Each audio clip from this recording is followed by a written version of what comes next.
CM Khattar से मिले पंजाब के मुख्यमंत्री प्रकाश सिंह बादल। एसवाईएल समेत कई अहम मुद्दों पर हुई चर्चा। अनिल विज बोले, पंजाब हरियाणा भाई भाई। अनिल विज का कांग्रेस पर तीखा हमला। प्रदेश के पिछड़ेपन के लिए कांग्रेस को ठहराया जिम्मेदार।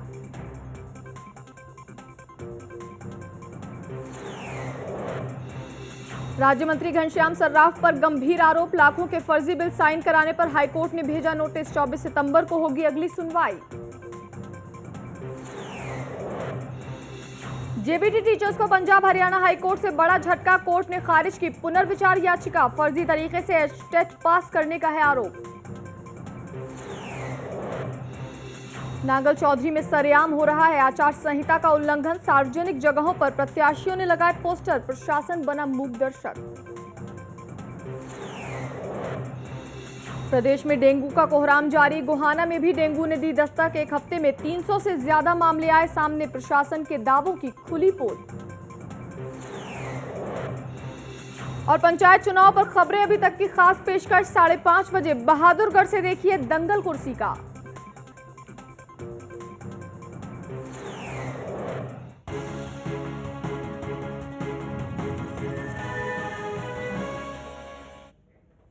नमस्कार, आप देख रहे हैं खबरें अभी तक और आपके साथ मैं हूं आयशा हनफी। बुलेटिन की शुरुआत करेंगे एक अहम खबर से। चंडीगढ़ में मुख्यमंत्री मनोहर लाल खट्टर ने पंजाब के सीएम प्रकाश सिंह बादल से मुलाकात की। दोनों के बीच हुई बातचीत में सतलज यमुना लिंक नहर, चंडीगढ़ इंटरनेशनल एयरपोर्ट समेत कई अहम मुद्दों पर चर्चा हुई। अनिल विज ने बताया कि बेहद ही अच्छे माहौल में दोनों के बीच बातचीत हुई है।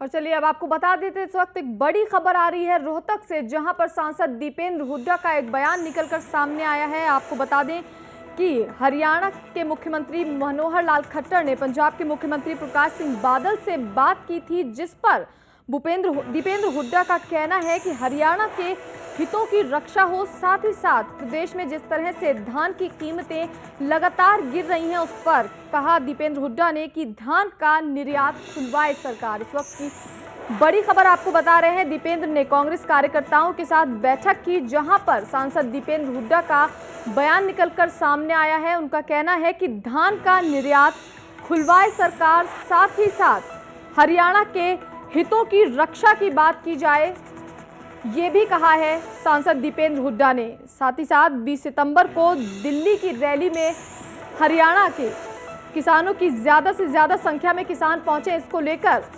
बैठक की जा रही थी, जहां पर हरियाणा के हितों की रक्षा करने की बात कही है दीपेंद्र हुड्डा ने। कांग्रेस कार्यकर्ताओं के साथ बैठक कर रहे थे रोहतक में। आपको बता दें कि लगातार धान की कीमतें प्रदेश में गिर रही हैं, जिस पर दीपेंद्र हुड्डा ने कहा है कि सरकार धान का निर्यात खुलवाए, जिससे कीमतें बढ़े और प्रदेश में किसान जो कि धान की फसलों की कम रेट मिलने से परेशान हैं, उनकी जो भी नाराजगी है वो दूर हो, किसानों की हर दिक्कत दूर हो सके। साथ ही साथ 20 सितंबर को दिल्ली में रैली को बड़ी जिम्मेदारी बताया है। साथ ही साथ दीपेंद्र हुड्डा लगातार इस तरह की कोशिशों में लगे हैं कि दिल्ली में जो 20 सितंबर को रैली होने जा रही है, उसमें हरियाणा के किसान ज़्यादा से ज़्यादा संख्या में शामिल हों, उनकी भागीदारी बढ़े। धान का निर्यात खुलवाने की बात कही है। साथ ही साथ जो मुलाकात हुई है आज पंजाब और हरियाणा के मुख्यमंत्री के बीच, उसमें हरियाणा के हितों की रक्षा हो, हरियाणा के हित पर बात की जाए, ये कह रहा था सांसद दीपेंद्र हुड्डा का। हरियाणा पंजाब सीएम की मुलाकात पर दीपेंद्र हुड्डा ने कहा है कि हरियाणा के हितों की रक्षा होनी चाहिए। और इस खबर पर ज्यादा जानकारी के लिए हमारे सहयोगी दीपक भारद्वाज जुड़ रहे हैं हमारे साथ। दीपक, दीपेंद्र हुड्डा ने कांग्रेस कार्यकर्ताओं के साथ बैठक की है, किस मुद्दे पर यह बैठक रखी गई थी? ये देखिए, सबसे पहले मैं आपको बताना चाहूंगा, ये जो कार्यकर्ता सम्मेलन है, ये 20 सितंबर को जो रैली दिल्ली में होनी है और भूपेंद्र सिंह हुड्डा को उसका संयोजक बनाया गया। उस रैली के मद्देनजर लोग अपने कार्यकर्ताओं से बातचीत करने के लिए सांसद दीपेंद्र सिंह हुड्डा पहुंचे थे और उन्होंने साफ तौर पर कहा कि उस रैली में ज्यादा से ज्यादा लोग पहुंचे। और जहां तक बात है मौजूदा सरकार, खट्टर सरकार पर उनका निशाना साधना लाजमी था, क्योंकि आज सुबह ही पंजाब के मुख्यमंत्री प्रकाश सिंह बादल और मनोहर लाल खट्टर जो हरियाणा के मुख्यमंत्री हैं, उनकी आपस में बातचीत हुई है। तो उस बातचीत को लेकर उनका ये कहना है कि हरियाणा और पंजाब के बीच बहुत से अनसुलझे मुद्दे हैं। ऐसे मुद्दों पर बातचीत की जानी चाहिए और इसमें हरियाणा के हितों की रक्षा होनी चाहिए। जी दीपक, जानना चाहेंगे हरियाणा के किन हितों की तरफ इशारा कर रहे थे यहाँ पर दीपेंद्र हुड्डा? कौन से ऐसे मुद्दों पर उनका इशारा था जिसके बारे में बातचीत हो, ये कहना चाह रहे थे? जी देखिए, पंजाब और हरियाणा के बीच सबसे बड़ा जो मुद्दा है वो मुद्दा है SYL के पानी का। तो वो मुद्दा एक सबसे बड़ी बात है और दूसरा हरियाणा का अलग से हाईकोर्ट का भी मुद्दा है और इसके अलावा हरियाणा के राजधानी चंडीगढ़ पर हक की भी बात है और कुछ हिंदी भाषी गांव हैं जिनके ऊपर भी हरियाणा अपना हक जताता है। तो ऐसे बहुत से मुद्दे हैं और उन्हीं मुद्दों को लेकर इनका ये कहना था कि इन मुद्दों पर चर्चा होनी चाहिए और हरियाणा के हितों की रक्षा की जानी चाहिए। तो उनका ये कहना था कि इन मुद्दों पर मनोहर लाल खट्टर पूरी तरीके से पैरवी करें और इन मुद्दों को जल्दी सुलझाया जाए। जी, धान का निर्यात खुलवाने की भी बात कही है। लगातार देखा जा रहा है कि धान की फसलों के रेट कम हो गए हैं, किसान जगह जगह प्रदर्शन भी कर रहे हैं। इस मामले में क्या कुछ कहना था दीपेंद्र हुड्डा का? ये देखिए, किसानों की बात उन्होंने जरूर उठाई है। उनका ये कहना है कि उनकी 10 साल प्रदेश में सरकार रही, किसानों को फसलों के बेचने में कोई दिक्कत नहीं आई और उचित मूल्य उन लोगों ने दिया था। लेकिन फिलहाल की अगर सरकार की बात करें तो गेहूं की फसल का भी सही तरीके से मूल्य न देने का आरोप लगा है। इसके अलावा गन्ने की बकाया पेमेंट भी बाकी है और कपास है जो उसकी भी फसल नहीं, उसकी भी सही तरीके से मूल्य नहीं मिल रहा। तो अभी धान की फसल जो है वो मंडियों में आनी है, तो उसको लेकर दीपेंद्र सिंह हुड्डा का ये कहना था कि एक उचित मूल्य दिया जाना चाहिए और कम से कम 4 से 5 हजार रुपए भाव धान का होना चाहिए। और जो निर्यात पर रोक भारत सरकार ने लगाई है वो निर्यात पर रोक हट जाएगी तो निश्चित तौर पर धान का मूल्य बढ़ेगा। और इसी वजह से उनका ये कहना है कि इस निर्यात पर रोक हटा दी जानी चाहिए ताकि किसानों की पूरी फसल बिक सके और उनको उचित मूल्य मिल सके। जी, तो दीपक, एक आखिरी सवाल आपसे जरूर जानना चाहेंगे। बैठक की थी उन्होंने कार्यकर्ताओं के साथ, जिससे जो भी भागीदारी है, किसान रैली जो होने जा रही है 20 सितंबर को दिल्ली में, उसमें ज़्यादा से ज़्यादा किसानों की हरियाणा से भागीदारी हो। लेकिन किस तरह की रणनीति तैयार की गई है इस बैठक में? किस तरह से किसानों की भागीदारी बढ़ाई जाएगी दिल्ली में? जी देखिए, क्योंकि रोहतक के अंदर भूपेंद्र सिंह हुड्डा, रोहतक उनका गृह क्षेत्र और भूपेंद्र सिंह हुड्डा रैली के संयोजक बनाए गए, तो निश्चित तौर पर उनका ये कहना था कि रोहतक की जनता पर बहुत ज्यादा दबाव और ज्यादा से ज्यादा कार्यकर्ता अपने साथ लोगों को ले जाए और वहां रैली को सफल बनाए। तो उसी मुद्दे को लेकर इन्होंने चर्चा की थी और साथ ही ये कहा कि पहले ही दिन, क्योंकि रोहतक की अगर बात करें, रोहतक जिले में से 3 MLA जो हैं वो 3 MLA कांग्रेस पार्टी के हैं, रोहतक शहर का MLA बीजेपी का है। तो जो तीनों MLA हैं उनके ऊपर भी दारोदार है और उन्होंने भी यहाँ स्टेज से ये अनाउंसमेंट किया है कि ज्यादा से ज्यादा संख्या में वो लोग लेकर जाएंगे। तो निश्चित तौर पर यहाँ पर कार्यकर्ताओं को नसीहत दी गई। बाकायदा कार्यकर्ताओं से कहा गया कि गाड़ियां कांग्रेस पार्टी की तरफ से प्रोवाइड कराई जाएंगी और उनमें बैठ के लोग रैली स्थल पर पहले ही दिन पहुंचे ताकि समय पर पहुंच सके और ये दिखा सके कि हाँ, भूपेंद्र सिंह हुड्डा का हरियाणा में आज भी वर्चस्व है और लोग उनके साथ। जी, तो आज भी वर्चस्व कायम है, ये दिखाने के लिए 20 सितंबर को दिल्ली में होने वाली कांग्रेस रैली के लिए हर संभव प्रयास किया जा रहा है हरियाणा कांग्रेस की तरफ से। बहुत बहुत शुक्रिया दीपक इस तमाम जानकारी के लिए। तो आपको बता दें कि रोहतक में सांसद दीपेंद्र हुड्डा ने तमाम कांग्रेस कार्यकर्ताओं के साथ बैठक की, जहां पर 20 सितंबर को दिल्ली में होने वाली रैली को सफल बनाने के लिए रणनीति तैयार की गई। साथ ही साथ आज पंजाब के मुख्यमंत्री और CM मनोहर लाल खट्टर के बीच हुई मुलाकात के बारे में सांसद दीपेंद्र हुड्डा का कहना था कि हरियाणा के हितों की रक्षा हो, हरियाणा के हित से जुड़े जो भी मुद्दे हों उन्हें जल्द से जल्द सुलझाया जाए। साथ ही साथ धान की जो कीमतें कम हो रही हैं, जिसकी वजह से प्रदेश में जो किसान हैं वो परेशान हैं, जगह जगह पर सरकार के खिलाफ प्रदर्शन भी कर रहे हैं। उस बाबत दीपेंद्र हुड्डा का कहना था कि धान का निर्यात सरकार खुलवा दे, जिससे धान की कीमतों में इजाफा हो सके और प्रदेश के जो किसान हैं उनकी तमाम जो समस्याएं हैं वो खत्म हो सके।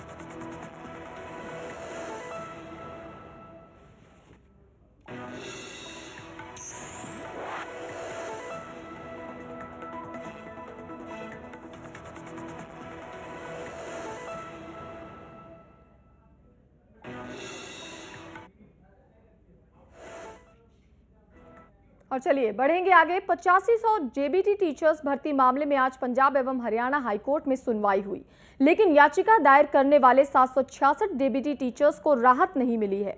हाईकोर्ट ने इनकी पुनर्विचार याचिका को खारिज कर दिया है। हाईकोर्ट ने कहा कि 776 टीचर्स ने फर्जी तरीके से HTET की परीक्षा पास की थी। ऐसे में उनकी याचिका पर विचार करने का कोई मतलब नहीं निकलता। आपको बता दें किन 776 जेबीटी टीचर्स को अंगूठों के आधार पर फर्जी पाया गया है। और उधर प्रदेश में डेंगू का कहर लगातार बढ़ रहा है। अब डेंगू ने गोहाना में भी दस्तक दे दी है। गोहाना में एक हफ्ते में 300 से ज्यादा मामले सामने आ चुके हैं। खानपुर पीजीआई में औसतन रोजाना 100 से ज्यादा मरीज आ रहे हैं, जिसकी वजह से सरकारी अस्पतालों में बेड खाली नहीं है और इस वजह से मरीजों को काफी दिक्कतों का सामना करना पड़ रहा है। और साथ ही डेंगू ने कैथल, कुरुक्षेत्र और रेवाड़ी में भी दस्तक दे दी है। डेंगू की रोकथाम में प्रशासन की सभी कोशिशें नाकाफी साबित हो रही हैं। और आपको बता दें, इस वक्त एक और बड़ी खबर आ रही है सामने हमारे, जैसे कि पता चल रहा है कि डेंगू का जो कहर है वो लगातार प्रदेश में बढ़ता जा रहा है। और इसी को लेकर अब एक बड़ी खबर आपको बता दें कि प्रदेश में जो भी डॉक्टर्स हैं और स्वास्थ्य कर्मचारी हैं, उनकी छुट्टियां रद्द कर देने की बात सामने आ रही है। स्वास्थ्य विभाग ने डेंगू को देखते हुए हाई अलर्ट जारी कर दिया है और प्रदेश में जो भी तमाम डॉक्टर्स और हेल्थ कर्मी छुट्टी पर थे, उनकी छुट्टियों को रद्द कर दिया है। आपको बता दें कि अब तक प्रदेश में 542 मामले सामने आ चुके हैं डेंगू के, जिसके चलते स्वास्थ्य विभाग ने हाई अलर्ट जारी किया है। तमाम कोशिशें पहले से की जाती हैं, बचाव की बात कही जाती है, कहा जाता है कि लोगों में जागरूकता फैलाई जा रही है, लेकिन सारे जो भी दावे थे स्वास्थ्य विभाग के वो यहाँ पर नाकाम नजर आ रहे हैं। और जिस तरह से लगातार डेंगू का कहर प्रदेश में बढ़ता जा रहा है, कुरुक्षेत्र हो चाहे कैथल, रेवाड़ी, हर जगह डेंगू के तमाम मामले सामने आ रहे हैं। 542 का आंकड़ा पहुंच चुका है, डेंगू के मामले सामने आ चुके हैं। और इस पर ज्यादा जानकारी के लिए हमारे सहयोगी कमल बधावन जुड़ रहे हैं हमारे साथ। कमल, स्वास्थ्य विभाग ने हाई अलर्ट जारी किया है, डेंगू जिस तरह से प्रदेश में अपना कहर बरपा रहा है उसको देखते हुए, और अब हेल्थ कर्मियों की छुट्टियां रद्द होने की बात सामने आ रही है। क्या ये सच है कि हेल्थ कर्मियों की छुट्टियां रद्द कर दी गई हैं? देखिए, पिछले कई दिनों से जो एक ग्राफ जो बढ़ता जा रहा था डेंगू के जो मरीजों का, उसके मद्देनजर हरियाणा के अंदर हाई अलर्ट जारी किया गया है। जो चिकित्सक थे और मेडिकल जो स्टाफ की छुट्टियां यहाँ रद्द कर दी गई हैं, क्योंकि लगातार जो विभाग है और सरकार है इस विषय पर लगातार अपनी गौर कर रही थी। और इस प्रकार से आज हाई अलर्ट शायद कमल से हमारा जी कमल बताएं। बिल्कुल, हरियाणा सरकार ने हाई अलर्ट जारी किया है और जो सभी डॉक्टर हैं और पैरामेडिकल जो स्टाफ है उनकी छुट्टियां रद्द करने के यहाँ निर्देश जारी किए गए हैं। हालांकि जिस प्रकार से लगातार जो डेंगू के जो मरीज थे उनकी संख्या बढ़ रही थी, 542 जो मामले हैं डेंगू के सामने आ चुके हैं, जिसकी आधिकारिक जो पुष्टि है वो हो चुकी है। इसके साथ साथ 3437 मामले आए हैं जो मलेरिया से पुष्टि हुई है उनकी, लेकिन इसके बावजूद जो संख्या लगातार बढ़ रही है, एक की मौत यहाँ सरकारी जो पुष्टि हो पाई है। लगातार जो आंकड़े बढ़ रहे हैं उसके मद्देनजर हाई अलर्ट यहाँ स्वास्थ्य विभाग ने जारी किया है और तमाम जो डॉक्टरों की और जो पैरामेडिकल जो स्टाफ है उनकी जो छुट्टियां यहाँ कैंसिल कर दी है। कमल, पूरे प्रदेश में ये फैसला लागू होगा? प्रदेश के हर जिले में जो भी डॉक्टर्स और हेल्थ कर्मी छुट्टी पर हैं उन सभी की छुट्टियां रद्द कर दी गई हैं? बिल्कुल, निश्चित तौर पर पूरे प्रदेश के जो डॉक्टर हैं उनकी जो छुट्टियां हैं वो रद्द की गई हैं। उसके साथ साथ जो स्टाफ है उनकी छुट्टियां रद्द की गई है। बड़ा फैसला सरकार ने लिया है क्योंकि लगातार जो आंकड़ा है वो बढ़ता जा रहा है। पूरा डेंगू के दंश से काफी लोग प्रभावित हुए हैं। अगर आधिकारिक पुष्टि की बात की जाए तो 542 मामले सामने चुके हैं, लेकिन सरकारी आंकड़ा है। अगर सामान्य दृष्टि से बात की जाए तो यह आंकड़ा काफी ज्यादा हो सकता है, क्योंकि प्राइवेट हॉस्पिटलों में काफी तादाद में लोगों की उपस्थिति है। जो इस प्रकार से प्रभावित जो मरीज हैं उनकी संख्या काफी दिखाई दे रही है। लेकिन जो सरकारी रिकॉर्ड के अंदर जो डाटा आया है उसके अंदर 542 जो मरीज हैं वो डेंगू के प्रभावित पाए गए हैं। इसके साथ साथ 3437 ऐसे मरीज पाए गए हैं जिन्हें मलेरिया की शिकायत है। हालांकि ये मिलती जुलती बीमारी है। डेंगू से जो प्रभावित हुए हैं सारी आंकड़ा फिलहाल 542 बताया गया है, लेकिन वास्तविकता में अगर गौर की जाए तो ये आंकड़ा काफी ज्यादा होगा। जी, आंकड़ा बढ़ा होगा, जाहिर सी बात है। कमल, एक और बात जानना चाहेंगे, हाई अलर्ट जारी किया है स्वास्थ्य विभाग ने, सिर्फ छुट्टियां ही रद्द की गई हैं या फिर डेंगू से बचने के लिए कुछ और भी कदम उठाए गए हैं? निश्चित तौर पर डेंगू से बचने के लिए काफी कदम उठाए गए हैं। हालांकि जो जानकारी आ रही है, तमाम जो फॉगिंग करवाने के लिए निर्णय लिया गया है। जो प्रभावित क्षेत्र है वहां फॉगिंग करवाई जाएगी। इसके साथ साथ प्लेटनेट के लिए अलग से मशीनों का प्रबंध किया गया है। पंचकूला में और गुड़गांव में 5 अतिरिक्त प्लेटनेट जो निकालती है मशीनें, उनकी लगाने की यहाँ बात सामने आ रही है। इसके साथ साथ संगठन की बात की जाए तो बीजेपी के प्रधान सुभाष बराला का अभी थोड़ी देर पहले ही बयान आया था। उनका यही कहना था कि संगठन के जो लोग हैं, कार्यकर्ता हैं, जो बूथ स्तर पर लोगों को जागरूक करने का ये काम, लोगों को अवगत करेंगे कि किस प्रकार से बचा जा सकता है, क्योंकि जो ये मच्छर है डेंगू का, वो साफ पानी के ऊपर बैठता है। इस प्रकार का लार्वा उत्पन्न होता है, उससे कैसे बचा जा सके, तमाम जो बिंदु जानकारियां हैं वो बूथ स्तर पर कार्यकर्ता अपने लेवल पर देंगे, विभाग अपने लेवल पर देंगे। कमल, सुभाष बराला ने ये तो बता दिया कि बीजेपी कार्यकर्ता घर घर जाकर लोगों को जागरूक करेंगे, लेकिन कब करेंगे? मामले तो पिछले काफी दिनों से सामने आ रहे हैं। बिल्कुल, निश्चित तौर पर आज जिस प्रकार से पूरे प्रदेश के जो कार्यकर्ता हैं उनको अवगत करवाया गया है कि आप गांव-गांव जाकर बूथ स्तर पर ये काम करें। निश्चित तौर पर जब सरकार की ओर से जो प्रयास अब दिखाई दे रहे हैं, क्योंकि आंकड़ा काफी बड़ा है, 542 का जो आंकड़ा है वो छोटा आंकड़ा नहीं है। इससे पहले भी जब ये सवाल उठे थे या फिर ये कहा जाए कि डेंगू के मामले सामने आए थे, तो उसको लेकर सतर्क विभाग जरूर दिखाई दिया था। लेकिन अब जिस प्रकार से अनिल विज का यहाँ कहना है साफ तौर पर कि तो भी अनियमितता यहाँ नहीं बरती जाएगी, क्योंकि विभाग को अलर्ट कर दिया गया है। इसके साथ साथ जिस प्रकार से जो डॉक्टर थे जो छुट्टी पर हैं, उनकी छुट्टियां रद्द कर दी गई हैं। कमल, लेकिन स्वास्थ्य मंत्री अनिल विज लगातार दावे करते हैं, हालांकि बरसात के मौसम के बाद हमेशा ही डेंगू और मलेरिया इस तरह से फैलने की उसकी बातें सामने आती रहती। पहले से कोई कदम नहीं उठाए गए और अब जो ये कदम भी उठाया गया है, डेंगू के मामले 1 महीने से सामने आ रहे हैं, देर नहीं हो गई ये कदम उठाने में भी? निश्चित तौर पर, लेकिन जिस प्रकार से विभाग का जो दावा रहता है वो यही रहता है कि पूर्व में जो एक प्रचार का माध्यम रहता है या फिर जो वैक्सीन वगैरह दी जाती है, ट्रीटमेंट की जाती है, वो तमाम जो प्रक्रिया है वो अमल में लाई जा रही है समय समय पर। लेकिन अब जिस प्रकार से अब मामला जो संख्या है लगातार बढ़ रही है, उससे अब एकदम अलर्ट विभाग हुआ है, क्योंकि संख्या काफी ज्यादा है।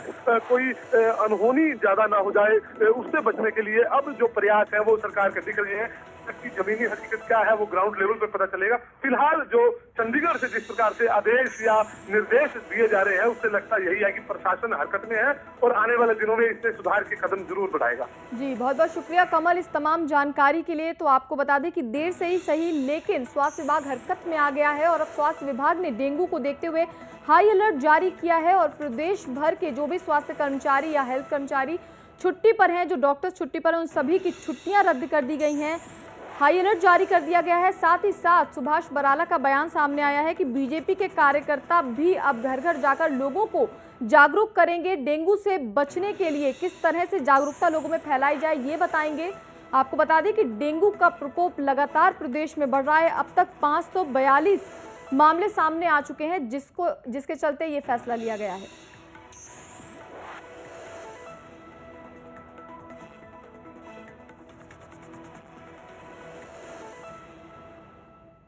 मेरे साथ इस बुलेटिन में फिलहाल इतना ही, लेकिन 5:30 बजे देखना ना भूलें बहादुरगढ़ से दंगल कुर्सी का।